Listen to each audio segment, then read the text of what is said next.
The heart of everything that we speak about will come from the understanding of what Christ has already accomplished. And the subtle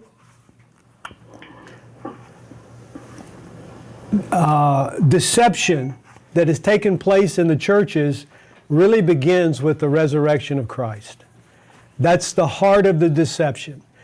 And it is so significant to understand that what Jesus said was going to prove that he was the Messiah is the first thing the enemy used to deceive the church. You remember, let's read the scripture in Matthew, because this is the heart of what we're going to talk about.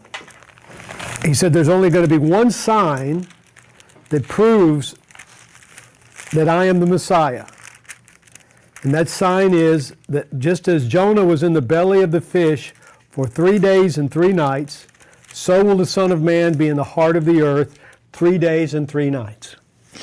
Now we all understand that Jesus is saying that, but the first thing that people celebrate is a Good Friday and a Resurrection Sunday. We have to understand that that celebration is not in keeping with what Jesus said.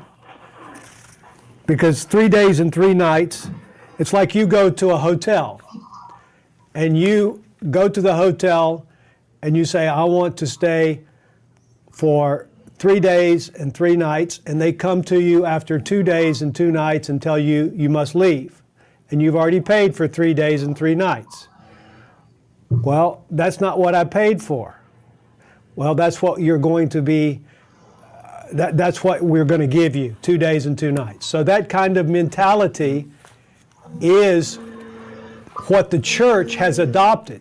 In Matthew 12 is where we were going to read that first scripture. Matthew 12, beginning of verse 39.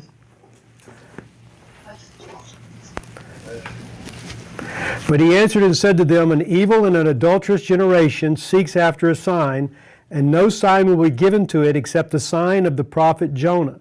For as Jonah was 3 days and 3 nights in the belly of the great fish, so will the Son of Man be 3 days and 3 nights in the heart of the earth. That's why the attack of the enemy was on the resurrection of Christ. That's the foundation that changes the reality of this world. The resurrection of Christ. So if you wanted to destroy what Jesus came to reproduce in the earth, you would destroy that supernatural power that God demonstrated through His Son in overcoming death. Because that is the bondage that controls the mentality of the people on this planet. That's the consciousness of sin. That's the consciousness of death. That's the consciousness that Jesus has not overcome. That's what religion produces. That bondage of fear. That theology of fear. Because that's how you control the human condition. Do you follow me? So Jesus said, I'm going to reproduce sons who understand my resurrection. Look in Luke 20. This is our central verse, verse 36. Luke 20, verse 36. Nor can they die anymore, for they are equal to the angels and are sons of God, being sons of the resurrection. You can't be sons of God until you're the sons of the resurrection. There's a lot of messages out there now about being sons of God. Well, that's great, that's wonderful, but first you have to be the sons of the resurrection.